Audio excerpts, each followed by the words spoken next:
Namaskar to all of you. Myself Asit Kumar Patnaik. My channel name is Asit Government Rule Guru. So my friends, if you have not subscribed my channel, please subscribe my channel so that you can get notification for my upcoming videos in subsequent time. So today I will discuss bumper MCQ 2 on sexual harassment of women at workplace. It is related to the Central Civil Services Conduct Rules 1964 and it is latest one, and I will discuss all the rules related to sexual harassment of women at workplace elaborately. So with explanation, I will discuss all the multiple choice questions. It will be very useful for you. You know that in every organization and in every institution, this topic is very important one. So my friends, again I request to you, please subscribe my channel Asit Government Rule Guru. So now I am going to discuss question number 1. Equality of every person under the law is guaranteed by dash of the constitution. Different articles are there: article 14, article 15, article 16 and article 17. According to article 14 of the constitution, every person should be equally treated. Equality of every person under the law is guaranteed by article 14 of the constitution. Answer is bit A. Question number 2. A government servant is prohibited from indulging in any act of sexual harassment of any woman at a workplace under rule dash of CCS conduct rules. Rule 3, rule 3A, rule 3B, rule 3C. It is rule 3C. Answer is bit D. Central Civil Services Conduct Rules, rule 3C, it is clearly given. It is rule related to the sexual harassment. You see the explanation. Answer is bit D. You see the explanation in 3C, rule 3C of Central Civil Services Conduct Rules. It is clearly given. No government servant shall indulge in any act of sexual harassment of any woman at any workplace. Second one, every government servant who is in charge of a workplace shall take appropriate steps to prevent sexual harassment to any woman at the workplace. So these two rules are very important one under rule 3C. The sub rules, first one, government servants should not indulge in any act of sexual harassment of any woman at workplace. Second one, in every organization and in every institution, the authority has responsibility to give protection or to protect the right of the woman employee at the workplace. So these two सब rules are very important one, just to remember. इसके ऊपर भी question आ सकता है. चलो अभी question number 3 को देखते हैं. The sexual harassment of women at work place prevention prohibition and redressal act came in to effect on dash. ये जो एक्ट आया था sexual harassment of women at work place prevention prohibition and redressal act, it came into effect on 9th December 2013. Basically it is the act is sexual harassment of women at workplace prevention prohibition and redressal act 2013, and this act came into effect on 9th December 2013. Answer is bit B. Right. Question number 4. According to the dash guidelines, the sexual harassment of women at workplace prevention prohibition and redressal act 2013 enacted. ऐसा कौन सा guidelines था जिसमें ये जो act को enact किया गया? So Vishakha non governmental organisation discrimination against women protection of women, जो गाइडलाइंस था वो Vishakha guidelines. Answer is bit A. तो उसका एक्सप्लेनेशन देख लीजिए. In 1992 a rural level change agent Bhanwari Devi was engaged by state of Rajasthan आजान saathin to work towards the prevention of the practice of child marriages. During the course of her work, she prevented the marriage of a 1-year-old girl in the community. Her work was met with resentment and attracted harassment from men of that community. Vanwari Devi reported this to the local authority, but no action was taken. That omission came at great cost. Vanwari was subsequently gang raped by those very men. Next, based on the facts of Vanwari Devi's case, a public interest litigation was filed by Visakha and other women groups. It means Visakha is a women group. So PIL filed by Visakha and other women groups against the state of Rajasthan and Union of India before the Supreme Court of India. It proposed that sexual harassment be recognized as a violation of women's fundamental right to equality, and that all workplaces, establishments or institutions be made accountable and responsible to uphold these rights. So according to the Visakha guidelines, the Supreme Court given judgment that in every workplace, in every institution, in every organization, both in government and private, internal complaint committee ICC must be there. Okay, and the ICC must inquiry about the complaint given by the aggrieved woman employee, and immediately it must be sexual harassment in every workplace must be prevented, must be prohibited, and in any complaint lodged, then instantly, expediently it must be redressed. Okay, चलो question number 5 को चलेंगे. 3 key obligations imposed on institutions to uphold working women's fundamental right to equality and dignity at the workplace. Prohibition, prevention, redress. D, all of the above. So all of the above: prohibition, prevention, redress. In every workplace there is prohibition of sexual harassment of women employee, and the authority of every institution has responsibility to prevent any type of sexual harassment of woman employee. And next one, redress. If any woman employee lost the case and sexually harassed and lost the complaint, then it must be immediately redressed. So 3 key obligations: prohibition, prevention, redress, all of the above. For this reason, in December 9, 2013, one act came into force. It is Sexual Harassment of Women at Workplace Prevention, Prohibition and Redressal Act 2013. So answer is B, D, all of the above. Question number 6. Any woman who wishes to report instances of sexual harassment at the workplace has the right to take recourse of dash: civil proceedings, criminal proceedings, both A and B, none of the above. Answer is B, C, both A and B, civil proceedings and criminal proceedings.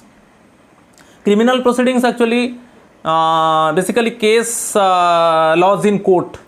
Okay, so basically court will inquiry whether it is happened or not. So here you see the explanation. In civil law, the wrongdoer gets sued by the complainant or the aggrieved party. जो internal complaint committee is there, if the concerned sexually harassed woman employee lost the case, then immediately it must be inquiry by the internal complaint committee. So it is related to civil law.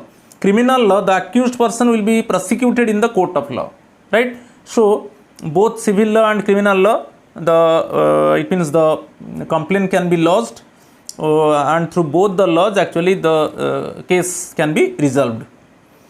So next one, sexual harassment includes any act of sexually colored remarks, showing pornography, unwelcome physical, verbal, non-verbal conduct of a sexual nature, all of the above. Answer is B, D, all of the above. Sexual harassment includes all these things. You see the explanation. Sexual harassment includes a very important one. Regularly question is coming. Sexual harassment includes physical contact and advances, or a demand or request for sexual favors, or making sexually colored remarks, or showing pornography, or any other unwelcome physical, verbal, non-verbal conduct of a sexual nature. ये सभी sexual harassment का definition में आता है, right? Question number 8. Any act or behavior may amount to sexual harassment.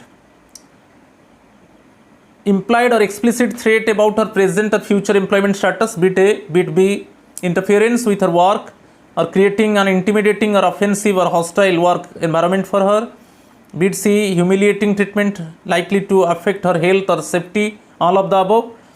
Answer is bit D, all of the above. You see the explanation. It is clearly given, any act or behavior of sexual harassment may amount to sexual harassment. Implied or explicit promise of preferential treatment in employment, or implied or explicit threat of detrimental treatment in employment, or implied or explicit threat about her present or future employment status, or interference with her work or creating an intimidating or offensive or hostile work environment for her और humiliating treatment likely to affect her health और safety. ये सभी जो behaviours है, जो act है, वो sexual harassment में इंक्लूड है। Question number 9, in terms of rule 3C of CCS conduct rules work place does not include. जो वर्क प्लेस को डिफाइन किया गया है रूल 3C में, central civil services conduct rules 1964, जो रूल 3C में क्लियरली एक्सप्लेन किया गया है, डिफाइन किया गया है वर्क प्लेस, सो उसमें क्या इंक्लूड नहीं है? तो बेसिकली बीट सी, एक क्लब और होटल इंक्लूड नहीं है। तो अभी हम explain, answer is bit C. अभी हम देखेंगे आंसर क्या क्या वर्क प्लेस में इंक्लूड है। Explanation if C, work place includes any department, organisation, undertaking, establishment, enterprise, institution, office, branch or unit which is established, owned, controlled or wholly or substantially financed by funds provided directly or indirectly by the central government, hospitals or nursing homes, any sports institute, stadium, sports complex or competition or games venue, whether residential or not, used for training, sports or other activities relating thereto, any place visited by the employee arising out of or during the course of employment including transportation provided by the employer for undertaking such journey, bit भी a dwelling place or a house। तो इसमें देख लीजिए जो clubs hotels नहीं है, right. चलो question number 10, how does one prepare a sexual harassment complaint. तो आपको सेक्सुअल हरासमेंट जो कंप्लेंट देना है, जो कंप्लेनेंट है, जो अग्रीव्ड वुमेन एम्प्लॉय है, जो विक्टिम है, वो एक्चुअली सेक्सुअल हरासमेंट कंप्लेंट वो कैसे देगा?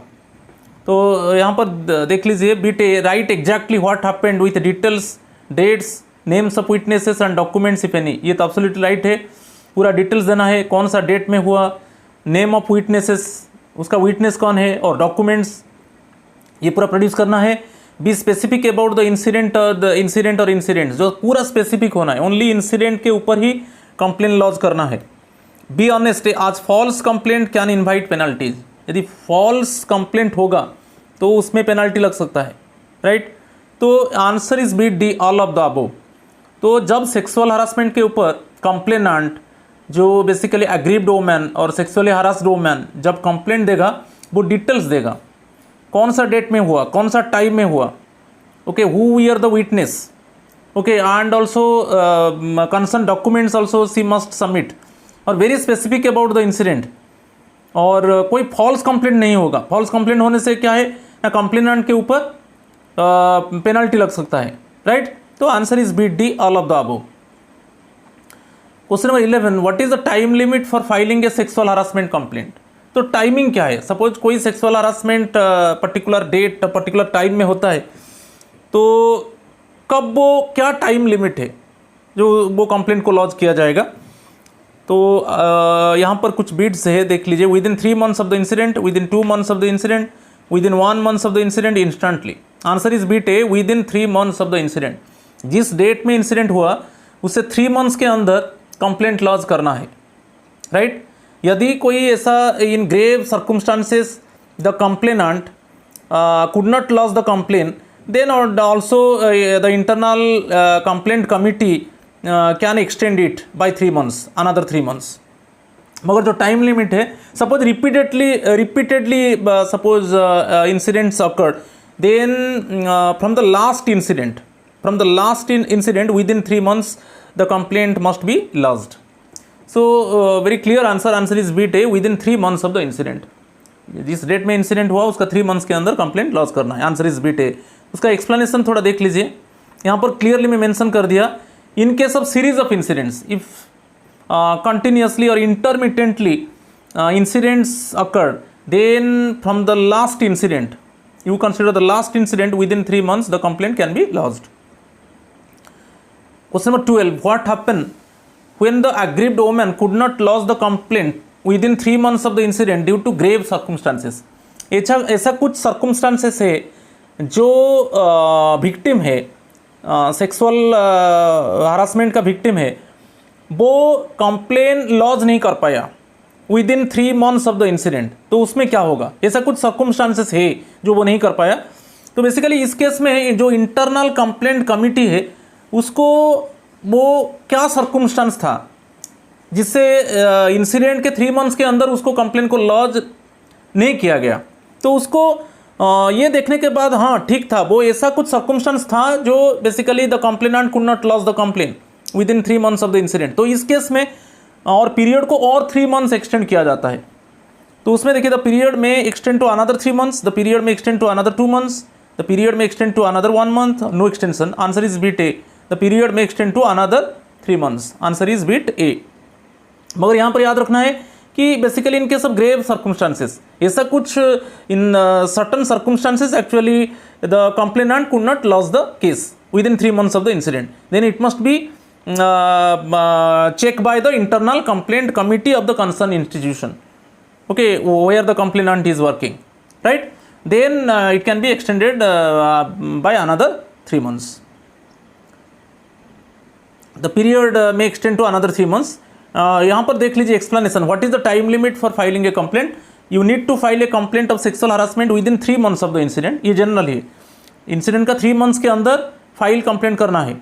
The period may extend to another 3 months in grave circumstances that may have prevented you from filing the complaint on time. You means complainant, जो aggrieved woman employee है और जो victim है, okay? ऐसा कुछ ग्रेव सर्कमस्टांसेस है जहाँ पर वो कंप्लेंट 3 मंथ्स में लॉज नहीं कर पाया, राइट? तो ये दोनों पॉइंट्स बहुत इंपॉर्टेंट है। चलो question number 13, in case of sexual harassment an aggrieved women employee lodge complaint through online management system titled as. अब एक ऑनलाइन मैनेजमेंट सिस्टम आ गया, बेसिकली द विक्टिम और basically the complainant can lodge the complaint through online and it is answer is C box, okay? Sexual harassment electronic box, answer is bit C, sexual harassment electronic box. Actually this box actually launched by Ministry of Women and Child Welfare Department, okay? Ministry of Women and Child Welfare Department actually वो उसको launch किया गया है। अभी online में भी complainant कि sexually harassed victim वो केस को लॉज कर सकता है सी बॉक्स में, बहुत इंपॉर्टेंट है, आंसर इज बिट सी। चलो question number 14, dash launched an online complaint management system titled she box on 24 July 2017। ये भी याद रखना है, 1 मार्क क्वेश्चन आएगा, ये एक मल्टीपल चॉइस क्वेश्चन हो गया। When she box was launched by the Ministry of Women and Child Development, basically it was launched on 24th July 2017 for registering complaints related to sexual harassment at work place. और इसको launch कौन किया ना, ministry of women and child development, okay? Answer is bit A. यहाँ पर दिया है ministry of women affairs, ministry of external affairs, but answer is bit A, ministry of women and child development. Clear? Launch the she box so that complainant also can launch the case through online. यहाँ पर थोड़ा explanation देख लीजिए। Ministry of women and child development launched an online complaint management system titled she box on 24 July 2017 for registering complaints related to sexual harassment at workplace. Once a complaint is submitted to C-Box, it will be directly sent to the internal complaint committee to the concerned ministry or department or PSU or autonomous body etc. having jurisdiction to inquiry into the complaint.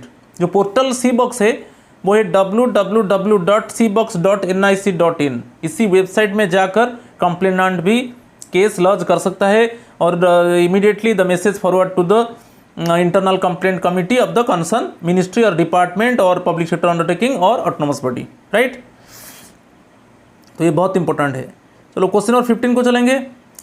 A complaint of sexual harassment shall be inquired into by the inquiry authority appointed by the disciplinary authority itself, the complaints committee constituted in the ministry or department concerned, none of the above. Answer is bit C. मैं बोला in every institution and organization internal complaint committee is there. Internal complaint committee is there.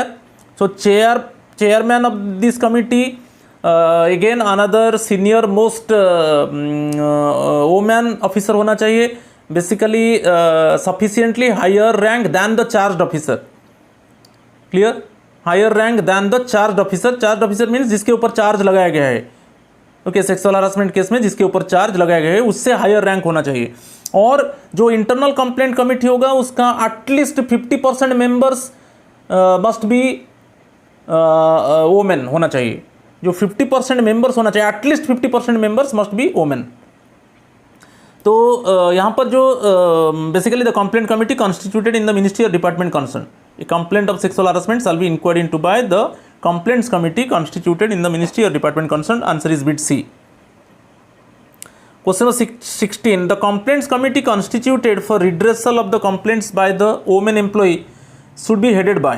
मैं अभी बताया जो chairman है internal complaint committee का, जो chairman है बेसिकली वो एक वोमेन एम्प्लॉई है and this women officer must be higher rank than the charge officer, जिसके ऊपर चार्ज लगाया गया है। चार्ज ऑफिसर को हम रेस्पोंडेंट बोलेंगे, ओके जिसके ऊपर एक्चुअली कंप्लेनेंट और सेक्सुअली हरास्ड विक्टिम चार्ज लगाया है, तो उससे हायर रैंक होना चाहिए chairman of the ICC internal complaint committee. और वो जो चेयरमैन है वो बेसिकली एक वोमेन ऑफिसर होना चाहिए। यदि वो कंसर्न इंस्टीट्यूशन में नहीं है तो वो जो पर्टिकुलर डिपार्टमेंट का और कोई ब्रांच से नॉमिनेट किया जा सकता है, मगर चेयरमैन है। तो यहाँ पर एक दो तीन चीज़ आपको याद रखना है।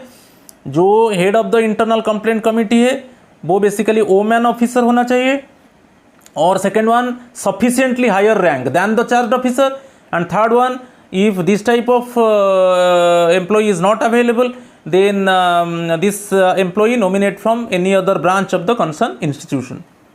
तो answer is bit B, an officer of equal answer is bit C, a women officer sufficiently higher in rank. Answer is bit सी। चलो question number 17. A complaints committee for dealing with complaints of sexual harassment of women should have all its members as women, at least 3/4 of its members as women, at least half of its members as women, at least 1/3 of its members as women। अभी मैं बताया जो internal complaint committee है chairman तो women officer है, तो उसमें दिया है एटलीस्ट 50% उसका जो मेंबर्स है आईसीसी का इंटरनल कंप्लेंट कमिटी का, उसका 50% members, at least 50% members should be women employee. तो answer is bit C, at least half of its members are women, right. चलो to prevent the possibilities of any undue pressure और influence from senior levels the internal complaint committee should involve a third party. जो internal complaint committee है उसमें एक third party involve होना चाहिए। वो third party कौन है? One third party must be involved so that any senior level officer cannot interfere, cannot pressurize. Clear? So third party कौन है? बेसिकली यहाँ पर ऑप्शन है a NGO member who is familiar with sexual harassment, a member of association और body who is familiar with sexual harassment, bit C either A और B, और D any employee of the concern office. तो answer है beat C either A और B, NGO member who is familiar with sexual harassment ये हो सकता है, और ए मेंबर ऑफ एसोसिएशन और body who is familiar with sexual harassment ये भी हो सकता है, आइदर ए और बी। तो आंसर इज बीट सी। तो जो इंटरनल कंप्लेंट कमिटी है उसमें एक्सटर्नल मेंबर होना चाहिए, क्योंकि एक्सटर्नल मेंबर का प्रेजेंस से ऐसा कोई प्रेशर नहीं होगा। जो चेयरमैन ऑफ द कमिटी उनके ऊपर कोई प्रेशर नहीं होगा। Okay, any type of outside higher officers they cannot persuade, they cannot influence the inquiry. For this reason third party should be involved. So third party कौन होना चाहिए? एक NGO member, okay, who is familiar with the sexual harassment case, and any member of association or body who is familiar with sexual harassment. So either A or B. तो अभी देख लीजिए यहाँ पर इंटरनल कंप्लेंट कमिटी कैसे बनेगा. So who are the members, who is the chairman and who must be the external member, everything I have discussed. You see, chairperson, women working at senior level as employee, if not available then nominated from other office or units or department or workplace of the same employer, right? 2 members minimum, chairman के बाद 2 members minimum from amongst employees committed to the cause of women or having legal knowledge or experience in social work. Next one, external member from amongst NGO or associations committed to the cause of women or a person familiar with the issue of sexual harassment. और इसमें याद रखना है कि 50% at least 50% members must be women. Clear? And one external member also included in the internal complaint committee, so that any type of higher rank officer cannot persuade or cannot influence basically the chairperson related to the sexual harassment, so that they any higher level officer, they do not interfere. For this reason, one external member should be included in the internal complaint committee. A very important one. चलो, criteria for the external member, कुछ criteria है। तो external member को appoint करने के लिए ICC में, internal complaint committee में क्या क्राइटेरिया है? A person familiar with issues relating to women would mean such persons who have expertise in issues related to sexual harassment and may include any of the following: at least 5 years of experience as a social worker working towards women's empowerment and in particular addressing workplace sexual harassment, or second one, familiarity with labor, service, civil और criminal law. तो ये जो criteria है इसको भी याद रखना है। चलो next one, question number 19, copy of the complaint will be send to the respondent, that is to say the person who allegedly committed the harassment within dash days of receiving copy of the complaint from the complainant by the internal complaint committee. यदि complainant case laws करता है internal complaint committee में, तो जिस date में case laws हुआ उससे कितने दिन के अंदर आईसीसी ने एक कॉपी भेजेगा रेस्पोंडेंट को, चार्ज ऑफिसर को, जिसके ऊपर चार्ज लगाया गया है। बहुत इंपॉर्टेंट है। सपोज आज का डेट में कंप्लेनेंट और बेसिकली एग्रीव्ड वुमेन ऑफिसर और सेक्सुअली हरास्ड विक्टिम यदि केस लॉज करता है और वो केस इंटरनल कंप्लेंट कमेटी ने रिसीव किया, तो कितने दिन के अंदर, जिस डेट में रिसीव हुआ उसका कितने दिन के अंदर वो कॉपी भेजेगा चार्ज ऑफिसर को और रिस्पोंडेंट को रिप्लाई करने के लिए? तो ये 5 days, 7 days, 10 days, 15 days, answer is bit B 7 days के अंदर। यदि आज ICC internal complaint committee complaint receive किया तो 7 डेज के अंदर वो कॉपी भेजेगा चार्ज ऑफिसर को रिप्लाई करने के लिए। तो आंसर इज बीट बी, बहुत इंपॉर्टेंट है। चलो क्वेश्चन नंबर 20, द रेस्पोंडेंट और charge officer has to file his reply within dash days of receiving the copy of complaint related to the sexual harassment. ये भी बहुत important है। यदि charge officer और रेस्पोंडेंट वो कॉपी ऑफ द चार्ज को वो रिसीव किया, तो जिस डेट में रिसीव किया तो कितने दिन के अंदर वो उसको रिप्लाई करेगा। जो copy ICC internal complaint committee ने चार्ज ऑफिसर को भेजा कि इसी रिलेटेड में आपके ऊपर चार्ज लगाया गया है, तो जिस डेट में चार्ज ऑफिसर वो कॉपी को रिसीव किया तो उससे कितने दिन के अंदर उसको रिप्लाई करना है आईसीसी को। तो ये दिया है bit A 5 days, 7 days, 10 days, 15 days, answer is bit C 10 days के अंदर। जिस डेट में चार्ज ऑफिसर और रिस्पोंडेंट कॉपी रिसीव किया रिलेटेड टू द चार्ज, उससे 10 डेज के अंदर उसको रिप्लाई करना है। Answer is bit C, very important one. देखिए एक्सप्लेनेशन देख लीजिए, respondent and response within 7 days of receiving a complaint the complaints committee will inform the respondent in writing that a complaint has been received. Next one, the respondent or charged officer will have an opportunity to respond to the complaint in writing within 10 days thereafter. Right? इसको मैं discuss कर चुका हूँ। चलो question number 21, then before that please my friends subscribe my channel Asit Government Rule Guru so that you can get notification for my upcoming videos in postering time. Please subscribe my channel. Question number 21, in case of physical incapacity of the victim of sexual harassment, who will lodge the complaint on behalf of complainant? यदि complainant की victim वो physically incapable है case laws करने के लिए, तो on behalf of her, तो उसके तरफ से कौन केस लॉज करेगा?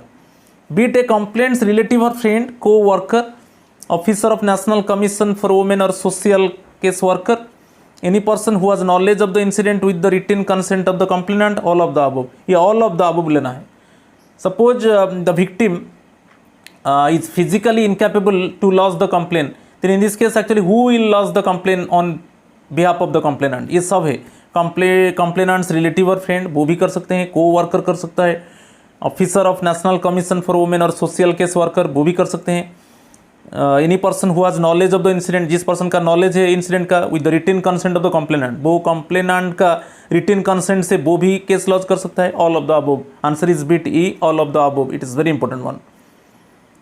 चलो नेक्स्ट वन, कुछ एक्सप्लेनेशन है in case of mental incapacity of the victim who lodge complain, suppose ऐसा है जो victim actually she is not mentally fit one to lodge the case, okay, जो सेक्सुअल हरासमेंट केस के बाद actually she is unfit, she is mentally unfit to lodge the case, तब वो case को कौन लॉज करेगा? ये दिया है कंप्लेंट्स रिलेटिव एंड फ्रेंड, वो लॉज कर सकते हैं, स्पेशल एडुकेटर वो कर सकता है, क्वालिफाइड साइकियाट्रिस्ट एंड साइकोलॉजिस्ट वो भी कर सकते हैं, गार्डियन और authority under whose guidance the complainant receiving treatment वो भी कर सकते हैं, any person with knowledge of incident वो भी कर सकता है। ये सबको याद रखना है, राइट। चलो, in case of complaints death who lodge complain, यदि कंप्लेनेंट का डेथ होता है तो वहाँ पर कौन केस लॉज करेगा? Any person with knowledge of incident with the written consent of legal heir. तो वहाँ पर जो कंप्लेनेंट्स का डेथ होने के बाद जो लीगल हेयर है उसका कंसेंट से जो भी पर्सन का नॉलेज है इंसिडेंट के बारे में, जो विटनेस था वो फर्स्ट रिटन कंसेंट लेगा लीगल हेयर से और वो केस लॉज कर सकता है।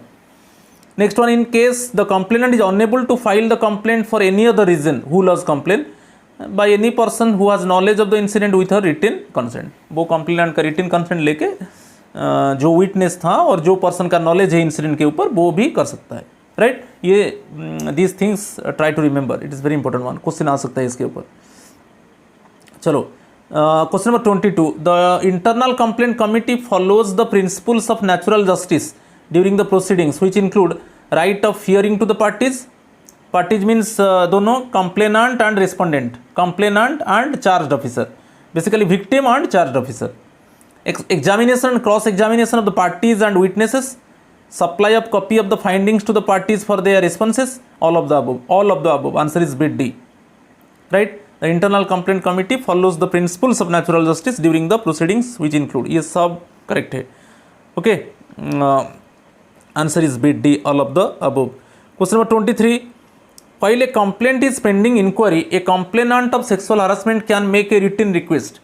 अच्छा, यहाँ पर एक्चुअली रिटन रिक्वेस्ट कर सकता है जो विक्टिम है, जो वोमैन विक्टिम है, वो बेसिकली रिक्वेस्ट कर सकता है इंटरनल कंप्लेंट कमेटी को कि क्या कर सकता है ना, खुद का ट्रांसफ़र कर सकता है फॉर और ओन ट्रांसफ़र, और ये भी रिक्वेस्ट कर सकता है for the transfer of charge officer, और ये भी रिक्वेस्ट कर सकता है वो छुट्टी के लिए, वो भी रिक्वेस्ट कर सकता है। तो यहाँ पर दिया है, देखिए, for her transfer the transfer of the respondent or charged officer, either A or B, or bit D, ignored in sexual harassment of women at workplace act, answer is bit C, either A or B। तो यहाँ पर complainant जो है, जो victim है, वो एक written request दे सकता है। किसको रिटन रिक्वेस्ट देगा? इंटरनल कंप्लेंट कमेटी को, कि मेरा खुद का ट्रांसफ़र कर दो, यदि मेरा ट्रांसफ़र नहीं हो रहा है तब रेस्पोंडेंट और चार्ज ऑफिसर का ट्रांसफ़र कर दो, ओके। सो आइदर ए और बी, ये रिक्वेस्ट कर सकता है complainant, answer is bit C, either A और B, very important one, many times actually questions coming in principal examination. चलो, क्वेश्चन नंबर 24 को चलेंगे। The internal complaint committee will have the powers to recommend to grant leave to the aggrieved woman up to a period of dash. तो internal complaint committee के पास right है leave देने के लिए, जो अग्रीव्ड वोमैन है, जो विक्टिम है, उसको लीव देने के लिए उसके पास राइट है। तो वो लीव देगा तो कितना दिन के लिए देगा? Answer is bit C, 3 months, okay. Internal complaint committee has right to give 3 months leave to the aggrieved woman और विक्टिम। बट ये जो लीव 3 months का दिया जाएगा ना, वो एक्चुअली जो अग्रीव्ड वोमैन एम्प्लॉई है, जो विक्टिम एम्प्लॉई है, उसका जो लीव अकाउंट से डेबिट नहीं होगा। जो लीव है वो लीव अकाउंट से डेबिट नहीं होगा, ये बहुत इंपॉर्टेंट है। तो यहाँ पर 3 months का लीव मिल सकता है अग्रीव्ड वोमैन को और विक्टिम को, वो भी इंटरनल कंप्लेंट कमेटी का राइट है, वो दे सकता है। और ये जो leave 3 months up to 3 months मिलेगा, वो जो विक्टिम वोमैन एम्प्लॉय है उसका जो लीव अकाउंट से डेबिट नहीं होगा। तो answer is bit C, the leave will not be deducted from her leave account. Clear, ये वेरी इंपॉर्टेंट वन। चलो, question number 25, the victim of sexual harassment request the complaints committee, ये भी request कर सकता है to restrain the respondent from reporting on her work performance, writing her confidential report, supervising her academic activities, D either A और B और सी, answer is D. ये भी जो कंप्लेनेंट है, जो सेक्सुअली हरास्ड विक्टिम है, वो भी रिक्वेस्ट कर सकता है कि जो रेस्पोंडेंट है, जो चार्ज ऑफिसर है, वो उसका परफॉर्मेंस के ऊपर रिपोर्ट नहीं लिखेगा, कि उसका कॉन्फिडेंशियल रिपोर्ट नहीं लिखेगा, कि उसका एकेडमिक एक्टिविटीज़ को भी सुपरवाइज नहीं करेगा। तो ये रिक्वेस्ट कर सकता है। Basically the complainant also request to the internal complaint committee that the respondent should not report her work, should not write her confidential report, or should not supervise academic activities. तो either A or B or C. Okay, answer is B D. चलो interim measures के ऊपर थोड़ा explanation देख लीजिए। while a complaint is pending inquiry, a complainant can make a written request for her transfer or the transfer of the respondent or for leave up to 3 months. She can also request the complaints committee to restrain the respondent from reporting on her work performance or writing her confidential report or supervising her academic activities in case she is in educational institution. Even in the absence of such a request, the complaints committee must take corrective action. It is essential to take these actions in order to prevent potential ongoing sexual harassment. तो इसको मैं discuss कर चुका हूँ previous questions में। चलो question number 26 को चलेंगे। The report of the complaints committee established in each ministry or department or office for inquiring into complaints of sexual harassment is considered to be the dash inquiring authority report under CCS CCA rules 1965, appointing authority report, disciplinary authority report, appellate authority report. Answer is B टे। जो inquiry authority report, यहाँ पर inquiry authority वही chairperson of the internal complaint committee. जो internal complaint committee जो है institution organisation का जो चेयरपर्सन है, chairperson, who is the chairperson? It is the basically woman officer sufficiently higher rank than the charged officer, वही inquiry authority है। Suppose first respondent और charge officer वो deny कर देता है कि मेरे ऊपर जो चार्ज लगाया गया है मैं उसको एक्सेप्ट नहीं करता हूँ, तो तब फॉर्मल इंक्वायरी होगा। और वो जो इंक्वायरी होगा वो central civil services classification control appeal rules 1965 CCS CCA classification control appeal 1965 के हिसाब से इंक्वायरी होगा। ओके, जो रूल 14 है, जो मेजर पेनल्टी प्रोसीडिंग्स होता है classification control and appeal rules में, जो डिसिप्लिनरी रूल्स में होता है, वैसा ही होगा। तो मगर यहाँ पर याद रखना है, जो चेयरपर्सन है, यदि फॉर्मल इंक्वायरी हुआ, जो chairperson of the internal complaint committee है वही इंक्वायरी अथॉरिटी है। Answer is bit A. चलो, तो inquiry related to sexual harassment is conducted as far as practicable as per, अभी मैं बताया। ये जो सपोज फॉर्मल इंक्वायरी होगा, यदि रेस्पोंडेंट और चार्ज ऑफिसर जो चार्ज उसके ऊपर लगाया गया है वो उसको एक्सेप्ट नहीं किया, तब फॉर्मल इंक्वायरी होगा। तो जब फॉर्मल इंक्वायरी होगा तब जो इंक्वायरी अथॉरिटी है यहाँ पर chairperson of the internal complaint committee, okay, वही इंक्वायरी अथॉरिटी है। और वो जो इंक्वायरी चलेगा वो चलेगा, answer is bit B, rule 14 of the CCA rules 1965, central civil services classification control appeal rules 1965 rule 14, जिसमें मेजर पेनल्टी प्रोसीडिंग्स चलता है, वहाँ पर उसी तरीके से इंक्वायरी चलेगा। Right answer is bit B, very important one. चलो question number 28, is there any provision for conciliation between sexual harassment victim and respondent और चार्ज ऑफिसर?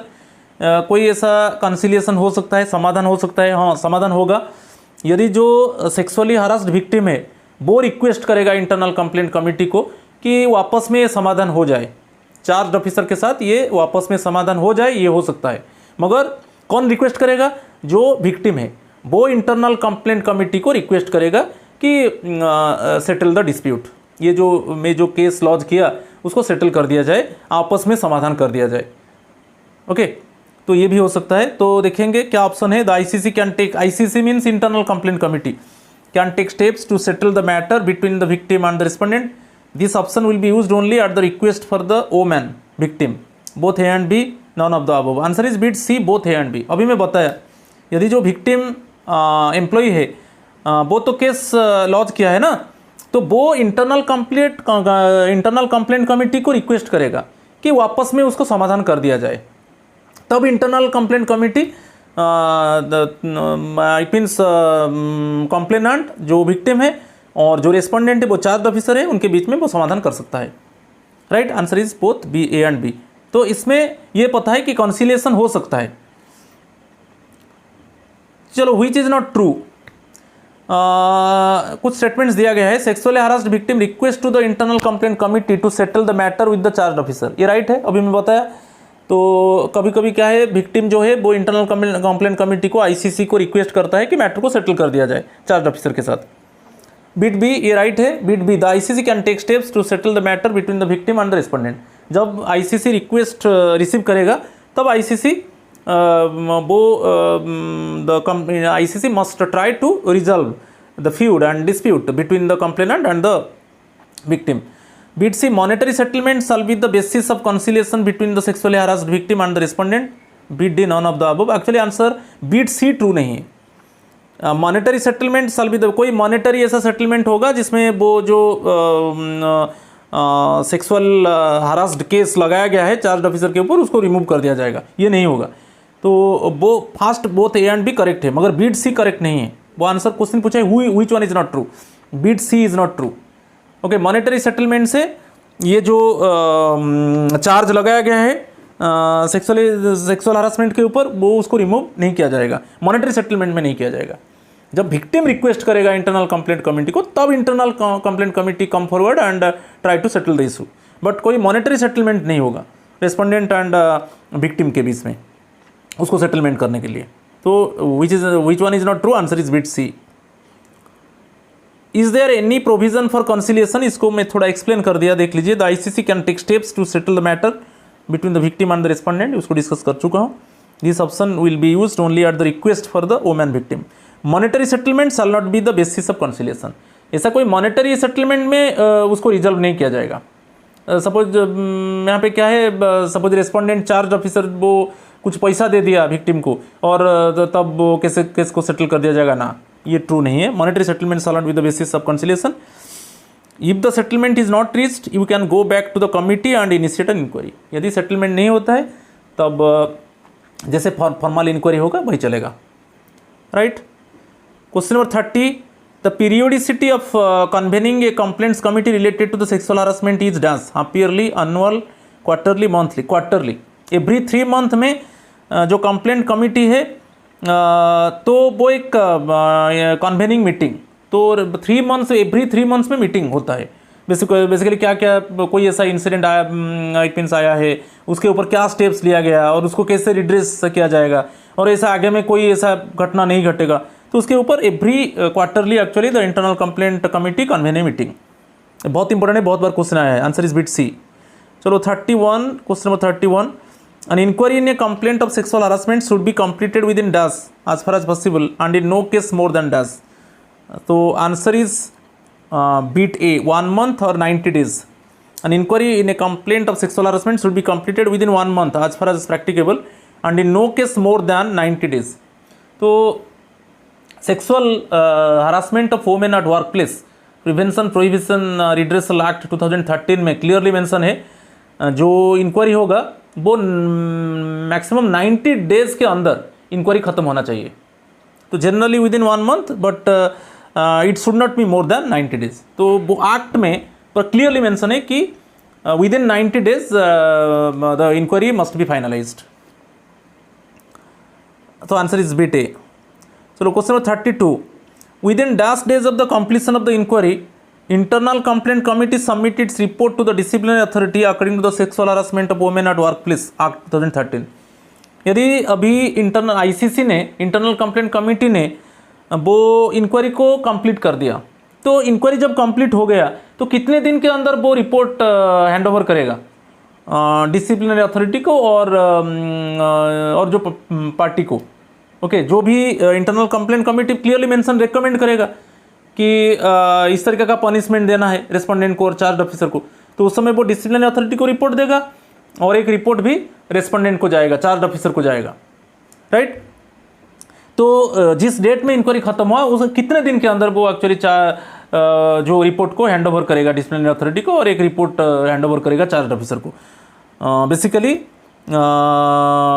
ये बहुत इंपॉर्टेंट है। With in dash days of the completion, it is with in 10 days। Within 10 days of the completion of the inquiry, internal complaint committee submit its report to the disciplinary authority according to the sexual harassment of women at workplace act 2013। तो parties को भी जब inquiry ख़त्म हुआ तब वो कितने दिन के अंदर रिपोर्ट हैंड ओवर करेगा डिसिप्लिनरी अथॉरिटी को और पार्टीज़ को मीन्स कंप्लेनेंट चार्ज ऑफिसर को भी रिपोर्ट भी जाएगा। within 10 days. Answer is bit B. Question number 33.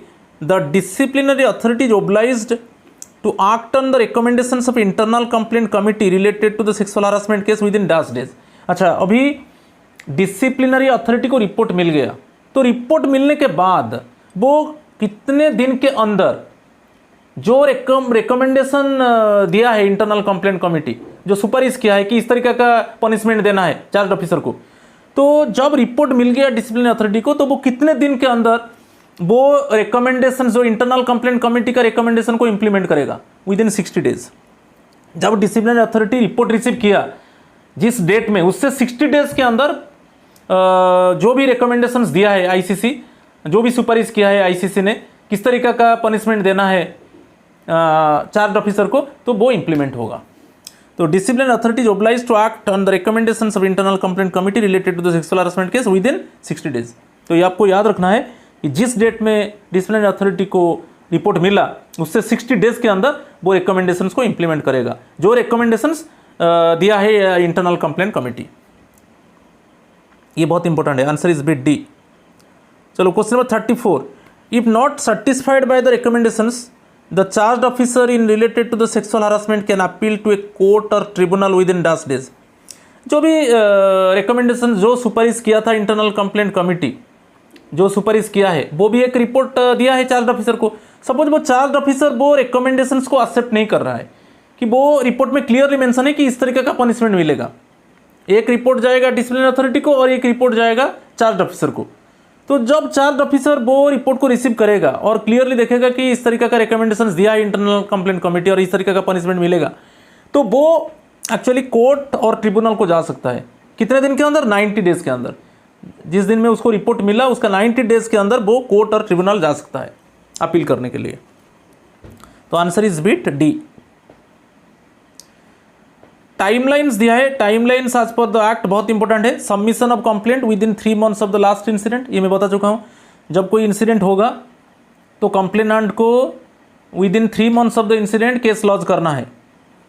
Notice to the respondent, जिस डेट में इंटरनल कंप्लेंट कमेटी को कंप्लेन मिला, तो वो उसी डेट से 7 डेज के अंदर कॉपी भेजेगा किसको? चार्ज ऑफिसर को, कि आपके ऊपर ये चार्ज लगाया गया है। 7 डेज के अंदर वो कॉपी भेजेगा।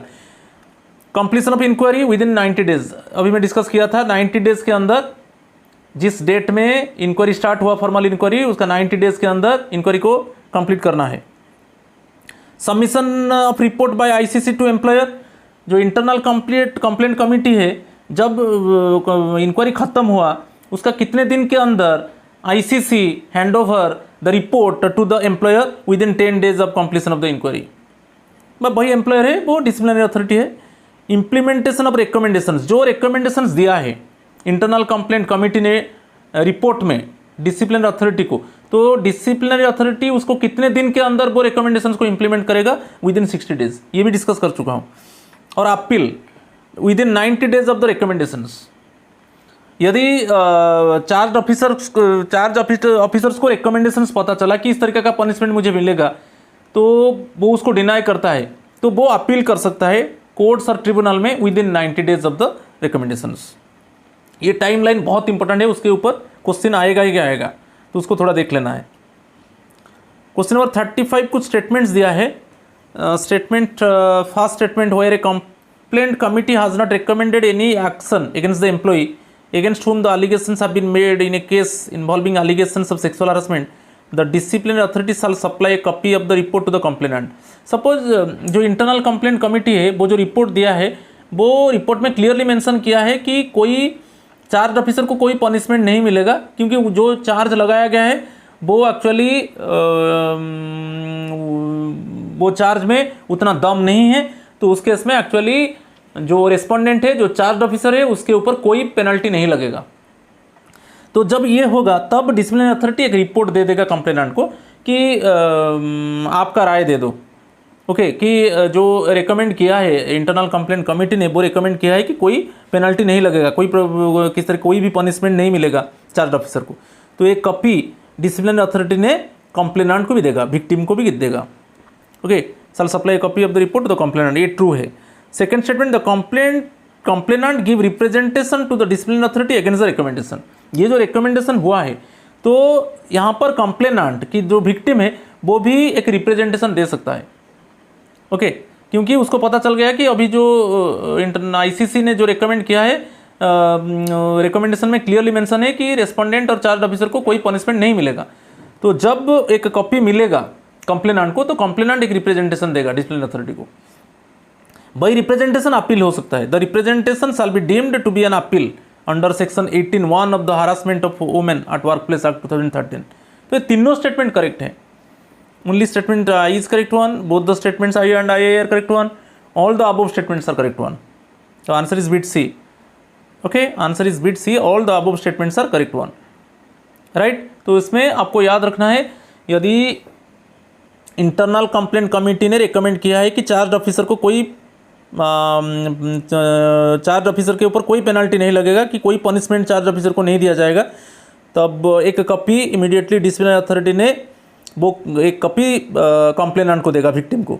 तब विक्टिम एक रिप्रेजेंटेशन देगा, विक्टिम भी रिप्रेजेंटेशन दे सकता है कि जो रिकमेंडेशंस इंटरनल कंप्लेंट कम्युनिटी ने दिया है वो एक्चुअली सही नहीं है, तो वही अपील हो सकता है। वही दिया है कि जो एक्ट है, जो sexual harassment of women at work place act 2013 में क्लियरली मेंशन है 18(1), अंडर सेक्शन 18(1) में क्लियरली मेंशन है कि वही अपील है कंप्लेनेंट की तरफ से। तो all the above statements are correct one. चलो question number 36, what if the complaint is false और malicious in regarding to the sexual harassment. यदि डिटेक्ट हुआ फॉर्मल इंक्वायरी में कि जो कंप्लेंट लॉन्च किया गया है वो फॉल्स है, वो माने एक नोइंगली एक इंटेंशन है, knowingly actually basically complainant actually intended to implicate the charge officer in the case. तो इस केस में क्या होगा, ऑप्शन दिया है complainant can be penalized in court, complainant can be penalized as per the service rules, immediately complainant would be suspended, none of the above. जो complainant can be penalized as per the service rules, जो service rules है उसके हिसाब से complainant को जो declare किया था कि मैं सेक्सुअली हरास्ड विक्टिम हूँ, तो उसको पेनलाइज्ड किया जाएगा as per the service rules. Answer is bit B. चलो question number 37, the sexual harassment of women at work place prevention prohibition and redressal act 2013 prohibits the disclosure of. क्या prohibition क्या है, ये डिस्क्लोजर नहीं करना है contents of the complaint, identity and address of complainant, respondent and witnesses, information pertaining to conciliatory or inquiry proceedings or recommendations of the ICC, action taken by the disciplinary authority, all of the above, all of the above। इसको disclose नहीं करना है। Okay, contents of the complaint, क्या complaint था, क्या content था, उसको disclose नहीं करना है।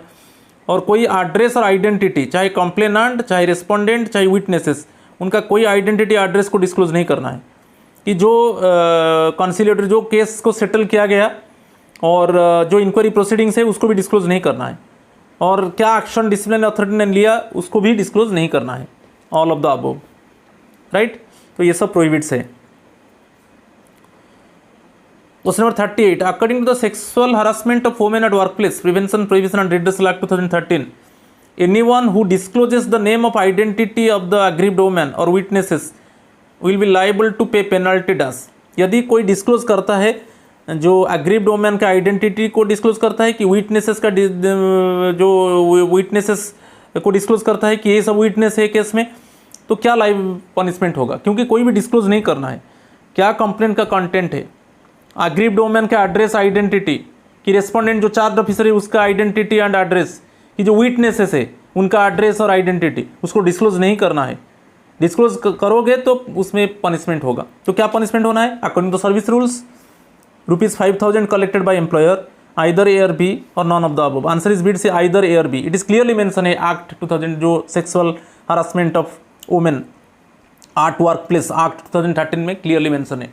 यदि कोई डिस्क्लोज करता है तो सर्विस रूल्स के हिसाब से उसके ऊपर पेनल्टी लगेगा, otherwise ₹5,000 collected by the employer, either A or B। Answer is bit C.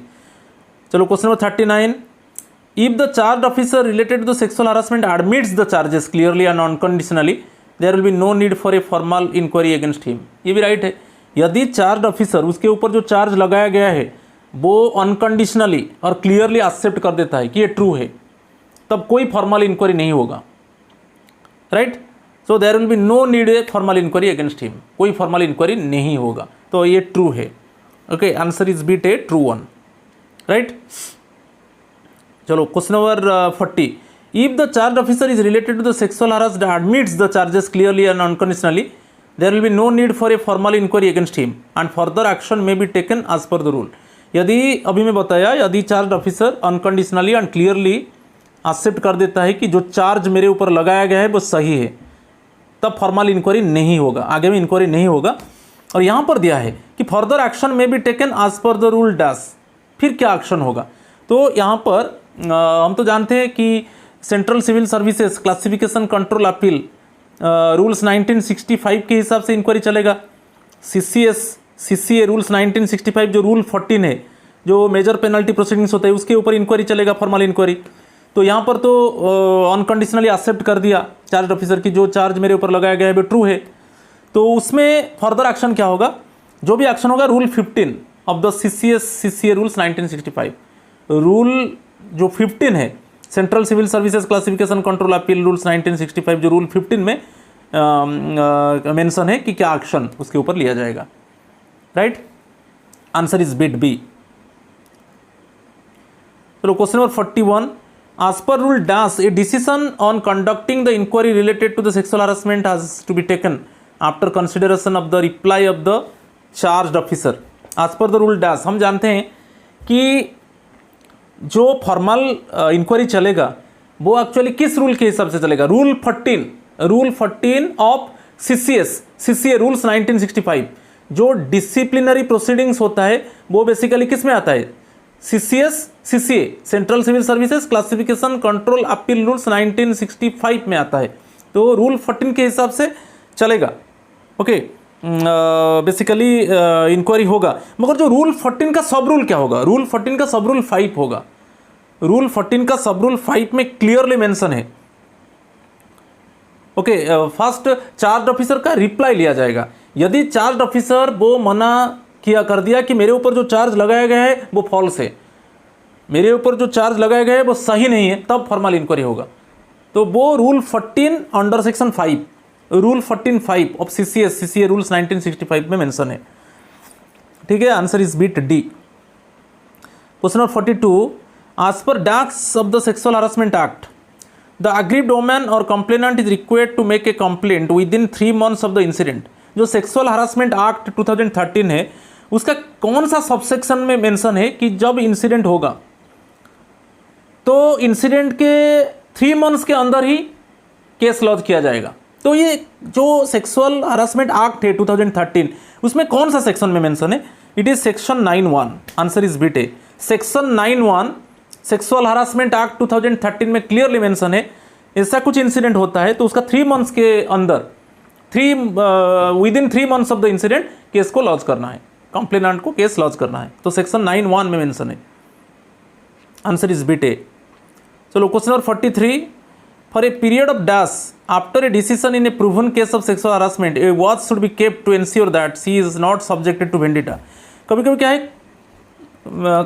Case prove हुआ है कि जो कंप्लेंट दिया था, जो सेक्सुअली हरास्ड विक्टिम है, वो केस प्रूव हो चुका है। हाँ, ये पर्टिकुलर जो वोमेन एम्प्लॉई है वो सेक्सुअली हरास्ड था और उसके ऊपर जो चार्ज ऑफिसर को भी पनिशमेंट मिल चुका है। तब क्या करेगा वो डिपार्टमेंट, एक्चुअली वो वॉच रखेगा। कब तक, basically for a period of dash after a decision in a proven case of sexual harassment watch should be kept to ensure that she is not subject. और उसको और एक बार अगेन, जैसे वो इट मीन्स उसको सेक्सुअली हरास नहीं किया जाएगा तो उसके ऊपर वॉच रखा जाएगा for a period of 5 years after a decision. जब केस प्रूव होगा उसके बाद 5 years तक जो सेक्सुअली हरास्ड विक्टिम है उसके ऊपर वॉच रखा जाएगा कि फिर और एक बार उसके ऊपर sexually harassment actually again she would not be exploited by someone, तो उसके ऊपर डिपार्टमेंट वॉच रखेगा। तो for a period of dash 5 years after a decision in a proven case of sexual harassment a watch should be kept to ensure that she is not subjected to vendetta. Okay, answer is bit D. Answer is bit D. चलो question number 44, after a proven case of sexual harassment if the complainant given victimised again victimized, then she submit a representation to the head of the organization. The representation should be dealt with sensitivity in consultation with the complaints committee and a decision taken within dash days of the submission of the representation.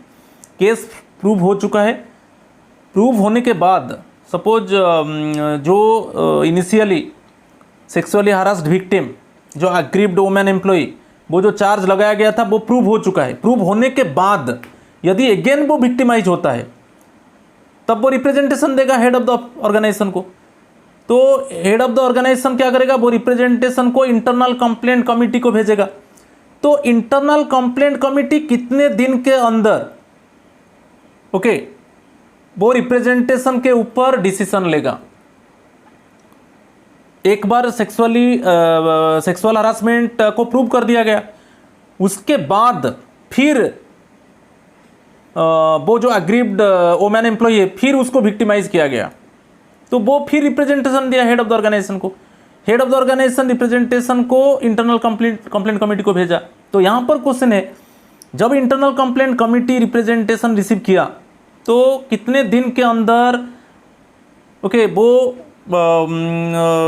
Action लेगा, वो decision लेगा within 15 days, and decision taken within 15 days of the submission of the representation. Answer is bit A. चलो आज का last question, aggrieved woman related to the sexual harassment should not be posted under the respondent or any other person where there may be a reasonable ground to believe that she may be subjected to harassment। तो ये दिया है जो aggrieved woman है तो उसको ऐसा जगह में पोस्ट नहीं दिया जाएगा जहाँ पर वो रेस्पोंडेंट है, जहाँ पर जो चार्ज ऑफिसर जहाँ पर काम कर रहा है उसी जगह में, और एक बार aggrieved woman को उसी जगह में इट मीन्स उसको रिक्रूटमेंट नहीं होगा।